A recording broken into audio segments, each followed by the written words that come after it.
आदाब, इस्तकबाल है। मैं हूं आपके साथ अबू हुरैरा और आप देख रहे हैं खास प्रोग्राम कहकर ही मानेंगे।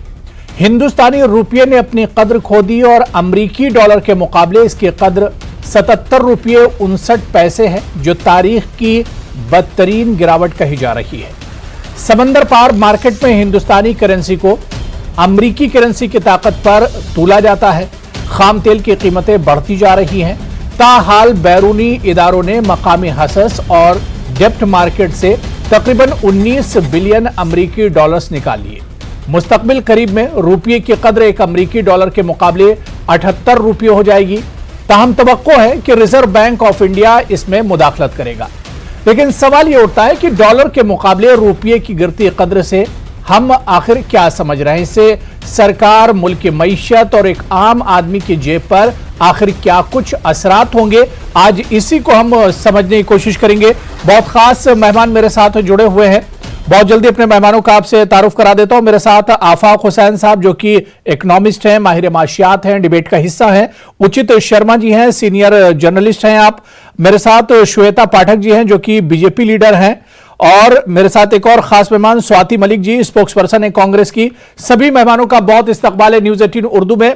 मैं सबसे पहले स्वाति मलिक जी आपसे ही शुरुआत करना चाहूंगा। स्वाति जी, लगातार ये कहा जा रहा है और आज जिस तरह से हमने देखा कि रुपये की जो वैल्यू है लगातार डॉलर के मुकाबले में गिरती चली जा रही है, लेकिन सरकार इस पर ना तो उसकी तरफ से कोई बयान आ रहा है, ना तो कुछ कहने को तैयार है। भरी बात है कि जो अभी देश के साथ हो रहा है, डॉलर का रेट जो अभी बढ़े जा रहा है, रुपया गिरे जा रहा है, उस पे सरकार की एक्नॉलेजमेंट तक नहीं आई है। आपको मैं नरेंद्र मोदी जी का बयान याद दिला दूं 2014 से पहले, जब उन्होंने मनमोहन सिंह जी के बारे में बोला था और जब डॉलर का रेट 60 रुपए के करीब होने वाला था, तब उन्होंने कहा था कि अरे डॉलर का रेट तो प्रधानमंत्री की उम्र से भी बढ़ गया है।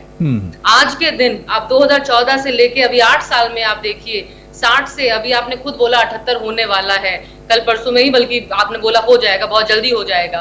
तो 60 से 78 हो गया, लेकिन उनकी जबान से एक अल्फाज नहीं निकला कि हमारे देश को, हमारे मुल्क को कुछ बताएं कि क्या हो रहा है, उनकी क्या आगे, क्या उनका प्लान है, इसके बारे में क्या करने वाले हैं। वो अपनी पुरानी स्पीच, उनको शायद अच्छा रहेगा कि आपके चैनल सारे, आपका चैनल इतना फेमस है, सब लोग इतने लोग देखते हैं, अच्छा रहेगा आप थोड़े दिन 2014 से पहले की स्पीचेस चलाइए, ताकि शायद तब प्रधानमंत्री जी का कुछ उनकी याददाश्त वापस आ जाएगी।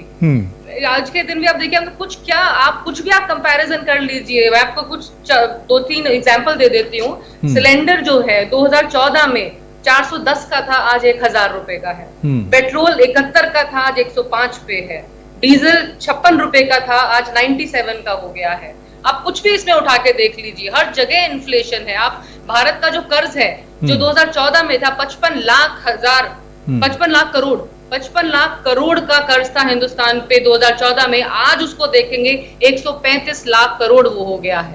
अब जिस भी इकोनॉमी में देखिए, कुछ भी इसका उठा के देखिए, इन्फ्लेशन देखिए, एम्प्लॉयमेंट देखिए, आप कुछ भी इसका कोई भी एस्पेक्ट उठा के देख लीजिए, उसमें हमारा देश नीचे ही जाता जा रहा है। और उससे भी बड़ी दुख की बात यह है कि हमारे प्रधानमंत्री के पास हमारे देश को कहने के लिए कोई अल्फाज नहीं बचे हैं। शायद वो इसीलिए बोल भी नहीं रहे हैं, क्योंकि कुछ तो उनको 2014 से पहले का भी याद होगा, इसीलिए वो बोल भी नहीं पा रहे अभी क्या हो रहा है। चलिए, बहुत दुख भरी बात है। लेकिन श्वेता पाठक जी से इसका जवाब ले लेता हूं। श्वेता जी, जो बात यहां पर स्वाति मलिक जी कह रहे हैं कि सरकार की तरफ से इस पर कोई बयान नहीं आ रहा है, क्योंकि अभी जो रेट है रुपये का डॉलर के मुकाबले में, वो एक तरह से सबसे नीचे पायदान पर चला गया है। और इसके अलावा और जो दूसरी चीजें हैं जिस पर स्वाति मलिक जी कह रही महंगाई, वो तो तमाम चीजें अलग हैं, लेकिन डॉलर के मुकाबले में रुपया एक तरह से पस्त नजर आ रहा है। जी, जैसा स्वाति जी अभी बात कर रही थी, उन्होंने बात तो सारी महंगाई के ऊपर की, लेकिन कहीं पर भी जो इकोनॉमिक इशू है इस मैटर को लेकर, उस पर कहीं जिक्र नहीं किया। मैं याद दिलाना चाहूंगी कि जब भी कभी डॉलर की कीमत को और इंडियन रुपए की कीमत को नापा जाता है या फिर उसका रेट तय होता है, उसमें कहीं पर भी आरबीआई का या गवर्नमेंट का कोई रोल नहीं होता। तो इसमें हमारे माननीय प्रधानमंत्री मोदी जी के कहने का कुछ रोल ही नहीं रहता है। उन्हें सबसे पहले ये समझना होगा, उन्हें या किसी को भी, कि किस तरह, क्या रीजंस हैं जिसकी वजह से रुपी ऑल टाइम लो पर आज आया है। सबसे पहले तो मैं ये कहना चाहूंगी कि आपने रिसेंटली अभी देखा होगा कि जो आरबीआई ने हमारे रेपो रेट को बढ़ाया है इन्फ्लेशन को कम करने के लिए।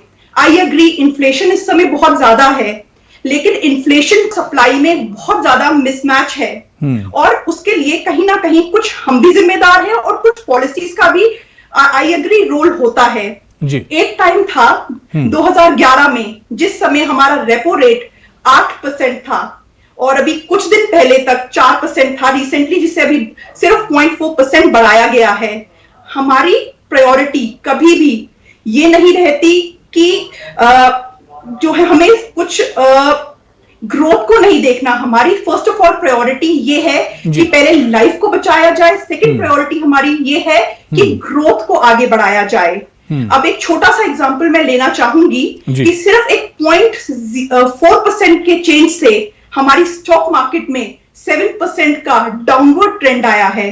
अगर मैं यूएस की बात करूं, वहां पर फेड ने अपना रेट आगे बढ़ाने की बात की है और वो भी एक साल में 6 बार। श्वेता जी, जो बात यहां पर स्वाति मलिक कर रही थी, या 2014 से पहले जब इस तरह की चीजें होती थी तो अपोजिशन को एक फिक्र होती थी, अपोजिशन उन मुद्दों को उठाती थी और बीजेपी के लोग उठाते थे। खुद आजकल सोशल मीडिया पर बहुत से वजीर आजम मोदी साहब के वीडियो भी वायरल हो रहे हैं जिसमें वो डॉलर के मुकाबले रुपये के रेट को लेकर बयान है और महंगाई पर बयान है। तो उस वक्त जब बयान दिए जाते हैं, तो आज जब खुद आप सरकार में हैं तो इसकी फिक्र तो होनी चाहिए सरकार को। जी फिक्र है, तभी उसके ऊपर एक्शंस भी लिए जा रहे हैं और हर चीज का एक पॉजिटिव और नेगेटिव इम्पैक्ट भी होता है। और जो आज के टाइम में एक वर्ल्ड सिनेरियो चल रहा है, हमें उसे नहीं भूलना चाहिए।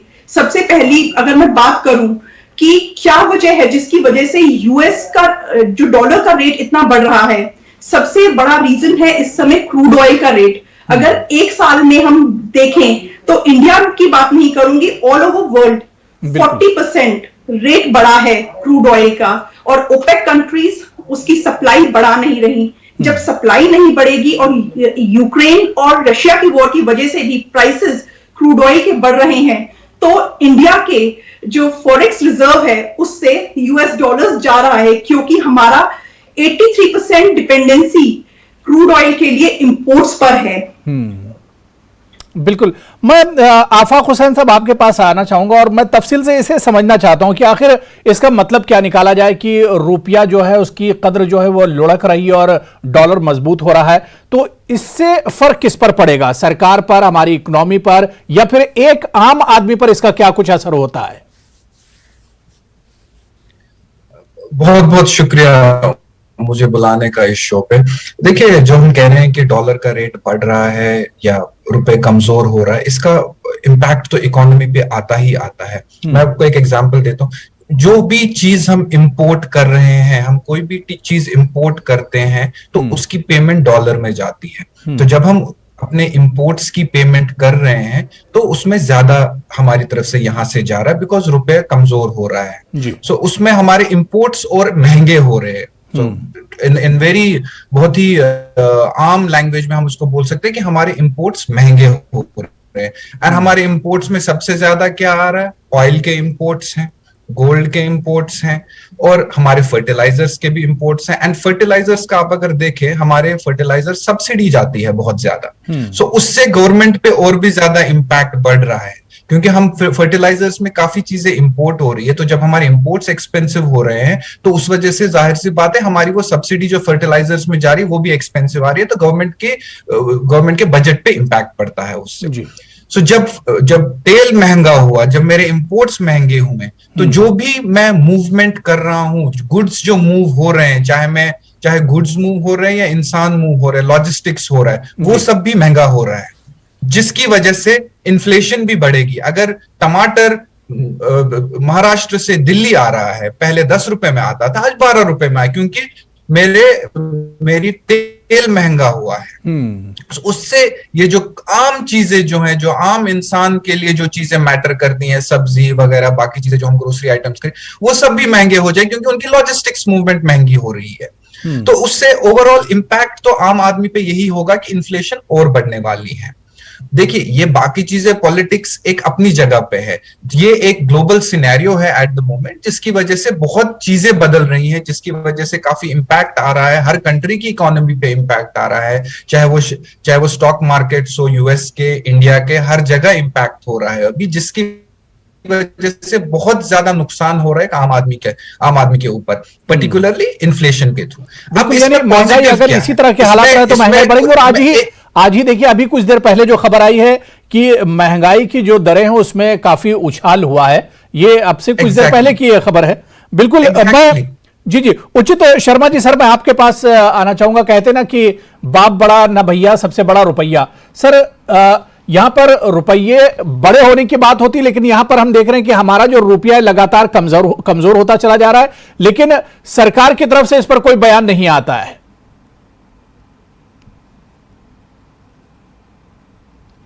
देखिए, तो शुरुआती समस्या, शुरू से ही समस्या है कि हमारे हुक्मरानों का इस विषय में किसी भी तरीके के वक्तव्य नहीं आते, किसी भी तरीके के संदेश नहीं आते, कम्युनिकेट नहीं करते। ये समस्या शुरू से है। लेकिन ये बहुत अजीब बात है कि जब मनमोहन सिंह जी थे प्रधानमंत्री तो वो जिम्मेदार थे, मैं सुन रहा था दोनों ही मोहतरमा को, तो वो जब डॉलर पहले के वक्त मनमोहन सिंह जिम्मेदार थे, तो अभी के समय मोदी जी जिम्मेदार क्यों नहीं है? ये जो डिस्क्रिमिनेशन वो कर रही है वो कुछ समझ से परे था। हालांकि इस पर राजनीति का कोई विषय नहीं है, इसलिए बहुत अधिक इस पे बोल पाना संभव नहीं है, लेकिन अर्थव्यवस्था का जो हमारी जारी है, नीचे जारी है, इस पे हम लोग के मतलब बहुत बड़ा कोई हमारा रोल नहीं रह जाता। इसमें इंटरनेशनल मार्केट में जिस तरीके से ब्याज दर बढ़ाई गई यूएसए में, जिस तरीके से उसका इम्पैक्ट पूरे शेयर बाजार में पड़ा, हमारी रोजमर्रा की जिंदगी में पड़ा, डॉलर से रुपये पे, उसके कारण पूरी चीज़ें महंगे हो रही थी। सही चीज़ फैक्ट जो बताई है, बहुत सही चीज़ बताई। आज उनका ही दिन है बोलने का, आज वही इकोनॉमिस्ट है, तो हम लोग सबको उसको बेहतर तरीके से समझा पाएंगे। हम तो केवल ये बात कर सकते हैं कि इसमें कितनी चीज़ें हमारे नेताओं ने, जो हमको बीच में हमको कॉन्फिडेंस मिलना चाहिए, जनता को कॉन्फिडेंस मिलना चाहिए, मुखर होकर बात करनी चाहिए, अपनी स्थिति बतानी चाहिए कि हम क्यों ऐसा हो रहा है, क्यों करना पड़ रहा है। लेकिन तकलीफ ये है कि ये पूरे हिंदुस्तान की तकलीफ है कि अपने विषय के बारे में कोई कुछ बोलता नहीं है, रूबरू नहीं होते, जनता के साथ संवाद नहीं करते, चर्चा नहीं करते, उनको कॉन्फिडेंस में, विश्वास में नहीं लिया जाता। ये तो तकलीफ है, ये पूरे हिंदुस्तान की है, ये आपकी मेरी नहीं है। बाकी रहा महंगाई का सवाल जो आप और हम लोग सब चर्चा करने आज बैठे हैं, तो इसका जैसे आफाक ने बताया कि रसायन पे पड़ेगा, कृषि पे पड़ेगा। हमारी रसायन और पेट्रोल दोनों ऐसी चीज़ है, उर्वरक जो है वो दोनों ही चीज़ ऐसी है जिसको हमको इंपोर्ट करना पड़ता है, और सबसे ज़्यादा हमको अपने जितने भी विदेशी मुद्रा उनको देनी पड़ती है, उसके कारण तकलीफ होनी है, और इसमें ही हमको सबसे नुकसान है। कृषि में जिस तरीके से हम लोग उर्वरक का प्रयोग करते हैं, सब्सिडी देते हैं, और उसमें और ये डबल मार पड़ रही है, तो ये तो तकलीफ आती है। और इस तरीके से आने वाले एक साल में जिस तरीके से महंगाई बढ़ी है, क्रूड की कीमत के कारण जो बढ़ी है, जो 30% एक साल के अंदर लगभग आप हर चीज में देखेंगे। नहीं बिल्कुल, तो वो तमाम चीजें एक तरह से सामने है। महंगाई को अगर देखा जाए, तमाम चीजें एक तरह से सामने है। आज आप सब्जी लेने भी अगर जा रहे हैं तो 1500 रुपए लगता है कि कम पड़ जाएंगे। श्वेता पाठक जी, आप कुछ कहना चाह रहे हैं? मैम, ये कहना चाह रही हूँ कि आज हम कंपेयर कर रहे हैं यूएस और आईएनआर को, लेकिन हम ये भूल रहे हैं कहीं ना कहीं कि अभी प्लेटफॉर्म कंपेरेबल नहीं है। अगर मैं बात करूं हमारी इकोनॉमी की या हमारे देश की पॉलिसी की, तो वो एक अकोमोडेटिव स्टांस लेती है, क्योंकि वो लोगों के बारे में भी सोचती है, ग्रोथ के बारे में भी सोचती है, और चीजों को, इकोनॉमी को किस तरह से मेंटेन करना है उसके लिए भी सोचती है। अगर मैं बात करूं यूएस की, वहां जेरोम फ्रैंक ने क्लियरली ये बात कही है कि वो लोग हॉकिश स्टांस लेने जा रहे हैं, और एक साल के अंदर में 6 बार वो फेड रेट को बढ़ाएंगे। हमारे यहाँ पर हम इतना जल्दी इस तरह का स्टांस नहीं ले सकते इन्फ्लेशन को कंट्रोल करने के लिए, क्योंकि अगर हमने इस तरह का कोई भी स्टांस लिया तो वो सबकी जेब पर बहुत भारी पड़ेगा, और वो हम क्योंकि अपने लोगों के बारे में सोचते हैं, तो हम उस तरह से नहीं कर सकते जिस तरह से वहां चल रहा है। तो चांसेस ही इक्वल नहीं है। सबसे पहली बात, यूएस में इन्फ्लेशन अगर देखा जाए तो पिछले 40 साल का रिकॉर्ड तोड़ चुकी है। ऑल्दो हमारे देश में भी इन्फ्लेशन नहीं है, उस तरह से नहीं है, लेकिन अगर हम बात करें पाकिस्तान की, श्रीलंका की, वहां पर क्या हो रहा है, उनकी इकोनॉमीज किस तरह से ढह गई हैं। हम आज यहाँ डिबेट कर रहे हैं लेकिन रादर देन इकोनॉमिक कंडीशंस को, इकोनॉमिक मैटर्स को समझे बिना किस तरह से एक देश को चलाया जाता है या किस तरह से इकोनॉमी मूव करती है, हम सिर्फ एक पॉलिटिकल डिस्कशन पे आ जाते हैं जी। मैं ये कहना चाहूंगी कि रादर देन इसको हम एक पॉलिटिकल मुद्दा बनाएं, हमें मिलकर एक दूसरे के साथ आगे बढ़ना है, लोगों को भी अवेयर कराना है कि वो किस तरह से अपने पैसे को खर्चें, ताकि श्वेता जी ये देखिए बहुत अच्छी आपने ये बात कही कि सबको मिलकर इस मुश्किल वक्त में सोचना होगा कि इन मुश्किल हालात से निकलना कैसे। और आपने कहा कि ये इकोनॉमिक से जुड़ा हुआ मसला, इस पर पॉलिटिक्स नहीं होनी चाहिए। मैं आफाक हुसैन साहब आपके पास आऊंगा, उसके बाद स्वाति मलिक जी मैं आपके पास भी आ रहा हूं। आफाक साहब, इस पूरे सिनेरियो को किस तरह से समझा जाए? 2014 से पहले जो तस्वीर थी, जो इकोनॉमी थी, उसको और 2014 के बाद से, या अब 2022 और 2021 में जो हालात बहुत ज्यादा खराब हुए हैं, इतनी महंगाई तो हमने कभी नहीं देखी है, ये डॉलर के मुकाबले में इतना रुपया तो कभी कमजोर नहीं हुआ है, तो इस पूरे सिनेरियो को कैसे देखा जाए? देखिए, पहले तो मैं एक चीज बताऊंगा, हम इंडिया को हम कह रहे हैं कि एक डेवलपिंग कंट्री है, हम कंपटीशन दे रहे हैं बाकी डेवलप्ड कंट्रीज को, तो हमें ये तो बिल्कुल नहीं करना चाहिए कि इंडिया को हम कंपेयर करें, हम बोले कि पाकिस्तान में ये हो रहा है या श्रीलंका में ये हो रहा है। हमें उस लेवल पे गिरना नहीं चाहिए। हमें ये नहीं बोलना चाहिए कि पाकिस्तान देखो कितना खराब है, हम पाकिस्तान से अच्छे हैं। पहली बात तो मैं ये क्लियर करना चाहूंगा, वी शुड नॉट गेट, हमें उस लेवल की, उस टाइप की डिस्कशन में नहीं जाना चाहिए। वो पॉलिटिक्स अलग चीज है, बट हम इंडिया की इकोनॉमी को पाकिस्तान या श्रीलंका के साथ नहीं कंपेयर करना चाहिए। हमें कंपेयर करना है डेवलप्ड इकोनॉमीज के साथ इस टाइम पे अपने आप को। हमें वो देखना यूएस में क्या हो रहा है, यूरोप में क्या हो रहा है। दूसरी चीज, बाकी जो अभी जो ये इन्फ्लेशन की सिचुएशन है, ये बहुत ही, देखिए पिछले 2-3 सालों में कुछ ऐसे इंसिडेंट्स हुए हैं, चाहे वो कोविड था, अब उसके बाद कोविड की मार जैसे ही ठीक होने लग गई तो उसके बाद रशियन वॉर शुरू हो गई, यूक्रेन वॉर शुरू हो गई, तो ये बैक टू बैक कुछ इवेंट्स ऐसे हुए हैं जिसकी वजह से ग्लोबल सिनेरियो ही पूरा बदल गया है। हुआ क्या है, इन्वेस्टर कॉन्फिडेंस अभी बहुत ही लो है, जो कि फॉरेन इन्वेस्टर्स हैं उनका कॉन्फिडेंस बहुत ही लो है, क्योंकि ग्लोबल सिचुएशन इतनी अभी बहुत ही, वो क्या कहते हैं, बहुत ही नाजुक है। तो जो भी फॉरेन इन्वेस्टर्स हैं वो अपना पैसा बाहर निकालते हैं, इस टाइम वो लिक्विड बनाते हैं अपने पैसे को, तो जिस वजह से जो कि मार्केट सिचुएशंस ऐसी हो जाती हैं जिस वजह से कि इन्फ्लेशन हो या रुपी वीक हो जाता है, ये उस वजह से होता है। तो अभी गवर्नमेंट को क्या करना चाहिए, सबसे पहले हमें इन्वेस्टर्स को कॉन्फिडेंस देना है, जो भी यहाँ पे फॉरेन इन्वेस्टर्स हैं हमें उनको कॉन्फिडेंस देना है, ताकि वो डटे रहें, उनकी इन्वेस्टमेंट्स ना निकाले, क्योंकि जैसे वो इन्वेस्टमेंट निकालते हैं रुपी वीक हो जाता है। दूसरा है, हमें थोड़े अपने जो हमारी पॉपुलेशन है उनकी हमें लिक्विडिटी, हमें स्टेप्स ऐसे लेने हैं कि हमारी जो पॉपुलेशन है उनकी लिक्विडिटी इंक्रीज हो, उनकी कैश इन हैंड इंक्रीज हो, तब जाके थोड़ा सा, ताकि उनको ये इन्फ्लेशन की मार थोड़ी कमजोर लगे। हालांकि पहले भी ये होते थे, लेकिन इसमें तो सरकार को ही दखल देना होगा ना, सरकार को ही इंटरफेयर करना होगा, किस तरह से हालात सुधारे जा सकते हैं। इंटरफेयर करना है, गवर्नमेंट को ही इंटरफेयर करना है, क्योंकि अब सिचुएशन इतनी ज्यादा गंभीर हो चुकी है कि गवर्नमेंट इंटरवेंशन के बगैर कुछ नहीं हो सकता। आप और मैं बैठ के कुछ नहीं कर सकते। गवर्नमेंट, मैं आफाक साहब दोबारा से आऊंगा। स्वाति मलिक जी, बहुत अहम सवाल, क्योंकि 2014 से पहले जब इस तरह के हालात होते थे, अपोजिशन बिल्कुल सरकार को सोने नहीं देती थी और अपोजिशन जमकर हंगामा करती थी। अब वो हंगामा नजर नहीं आ रहा है, आप ड्राइंग रूम में बैठकर 2-4 ट्वीट कर देते हैं बस।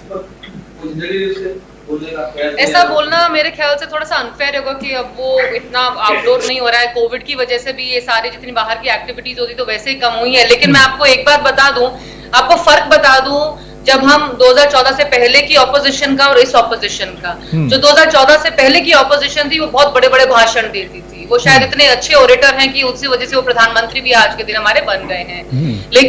लेकिन जो आज के दिन की ऑपोजिशन है वो सिर्फ और सिर्फ क्रिएटिव क्रिटिसिज्म कर रही है। आपने देखा होगा अभी 9 मई को जब डॉलर का रेट लगातार गिरता भी जा रहा था, तब राहुल गांधी जी ने भी ये ट्वीट किया था। आपने बोला भी ड्राइंग रूम से बैठ के ट्वीट कर रहे हैं, लेकिन वो पढ़ना भी पड़ेगा और वो कंस्ट्रक्टिवली भी देखना पड़ेगा। उन्होंने खुद बोला था कि ऑल्दो अभी रुपी बहुत नीचे गिरता जा रहा है, डॉलर का रेट बढ़ता जा रहा है, लेकिन नरेंद्र मोदी जी ये अच्छा समय है अपने एक्सपोर्ट्स को बढ़ाने का, अपने एक्सपोर्टर्स को सपोर्ट करने का, उनको चाहे वो कोई मतलब कैपिटल देके उनके जॉब्स क्रिएट करने का। उन्होंने क्रिएटिव क्रिटिसिज्म किया है। तो ये एक बहुत बड़ा फर्क है, आप देखेंगे 2014 से पहले का और 2014 के बाद का। दूसरी बात, जैसे मैं अभी अग्री करती हूँ, ये सब देखिए जो भी हो रहा है, अभी बीजेपी के स्पोक्स पर्सन ने अभी बोला कि हम सबको इसमें इकट्ठा करना चाहिए, साथ मिल करके काम आगे करना चाहिए। बिल्कुल सही बात है, लेकिन मेरे बस इतना बोलना चाहती हूँ, काश यही इन्होंने इतने ही नहीं स्वाति जी, आप देखिए कि गैस में 2-4 रुपये बढ़ते थे और किस तरह से सड़कों पर लोग निकल आते थे, कितना हंगामा होता था, या डॉलर के मुकाबले में रुपया कमजोर होता था, किस तरह से बयानबाजी होती थी, वो तमाम चीजें देखने को नहीं मिल रही हैं। वो बिल्कुल अभी है। तो सिर्फ प्रॉब्लम ये हो रही है कि पहले बुरा मत मानिएगा, लेकिन मीडिया भी उन्हीं डेमोन्स्ट्रेशंस के पास जा रही थी। आज के दिन अभी भी आप जाएंगे, जंतर मंतर पे बैठे हुए धरना चल रहा है, लेकिन मीडिया कवरेज नहीं हो रही है। वो एक थोड़ा इसीलिए बाहर नहीं आ पा रहा है। हम तो लगातार आवाज उठा रहे हैं, महंगाई आवाम से जुड़ा मुद्दा है, हम तो लगातार आवाज उठा रहे हैं। आप लगातार हमारे डिबेट में आती हैं, आपको फर्क महसूस होता होगा। बिल्कुल, और इसीलिए मैं बोलती हूँ कि आप इतने फेयर टॉपिक्स पे आप आते हैं, फेयर डिस्कशन यहाँ होती है, सबको बोलने का मौका मिलता है, बहुत ही अच्छी बात है। उचित शर्मा साहब, मैं बहुत मुख्तसर में सर आपसे एक जवाब चाहता हूँ कि क्या वाकई में आवाम से जुड़ा मुद्दा है महंगाई, और या रुपये की कद्र की बात करें, या महंगाई की बात करें, बेरोजगारी की बात करें, क्या आपको लगता है कि वाकई में सरकार तो अपना काम करती ही है, लेकिन अपोजिशन को जिस जिम्मेदारी से अपना काम करना चाहिए उस जिम्मेदारी से अपोजिशन भाग रही है, अपोजिशन अपनी जिम्मेदारी नहीं निभा रही है? जी अबू साहब, सच सुनना चाहेंगे आप? तो हकीकत यह है कि खत्ता में बैठे लोग जो हैं वो चाहते ही नहीं कि विपक्ष नाम की कोई चीज रहे। तो इस तरीके से जब लोकतंत्र बचेगा ही नहीं तो आप क्या करेंगे? जी पहले के हालात 2014 के मुद्दे छोटा हुआ करते थे, और लेकिन मुद्दे छोटे थे और विपक्ष बड़ा था। अभी मुद्दे बड़े हो गए लेकिन विपक्ष छोटा होगा। इस जगलरी को आप समझने की कोशिश कीजिएगा कि विपक्ष को विपक्ष ही रहने नहीं दिया जा रहा है। हकीकत यह है, अब हिंदुस्तान के लिए महंगाई, बेरोजगारी और करप्शन, ये 3 चीज आप देखिएगा मुद्दे रहे ही नहीं है। लोगों ने इसको एक्सेप्ट कर लिया, आत्मसात कर लिया है। लोग इसको मान चुके हैं कि ये होगा ही। आप देखिए कि जिस तरीके से महंगाई बढ़ी है, लोग उतना प्रोटेस्ट नहीं करते। उसको आत्मसात कर लिया है, उससे एक्सेप्टेंस बढ़ गई। अभी स्वाति जी ने एक बात बोली, एक्सपोर्ट्स की बहुत अच्छी बात बोली, और मैं इसके लिए कहना चाहूंगी, राहुल गांधी जी का बयान है, राहुल गांधी ने ट्वीट किया था। जी हाँ जी, नहीं उसका जिक्र अभी स्वाति जी ने कहा, इसलिए मैंने स्वाति जी का नाम लिया। और मैं ये कहना चाहूंगी, एक्सपोर्ट्स को बढ़ाने के लिए हमारी सरकार निरंतर काम कर रही है। और इवन जिस समय आत्मनिर्भर भारत पैकेज को अनाउंस किया गया था और आत्मनिर्भरता की बात की गई थी, उस समय भी ये कहा गया कि हमें अपने आप को तो आत्मनिर्भर बनाना ही है और अपने एक्सपोर्ट्स को बढ़ाना है, और उसके लिए हम काम कर रहे हैं। बिल्कुल, देखिए सरकार जो चीज कहती है वो चीज जमीनी सतह पर भी नजर आनी चाहिए, ताकि जो दावे हैं और जो वादे किए जाते हैं वो लगे कि वाकई में हकीकत में बदल रहे हैं। और जिस तरह से रुपया कमजोर हो रहा है, इसमें सरकार को अब सोचना होगा, सरकार को गौर फिक्र करना होगा कि किस तरह से इन मुश्किल हालात से निकला जा सकता है। बहुत बहुत शुक्रिया, बहुत अच्छी बातचीत हुई। श्वेता पाठक जी, स्वाति मलिक जी, उचित शर्मा साहब, आफाक हुसैन साहब, सभी का बहुत बहुत शुक्रिया चर्चा में जोड़ने के लिए। आदाब।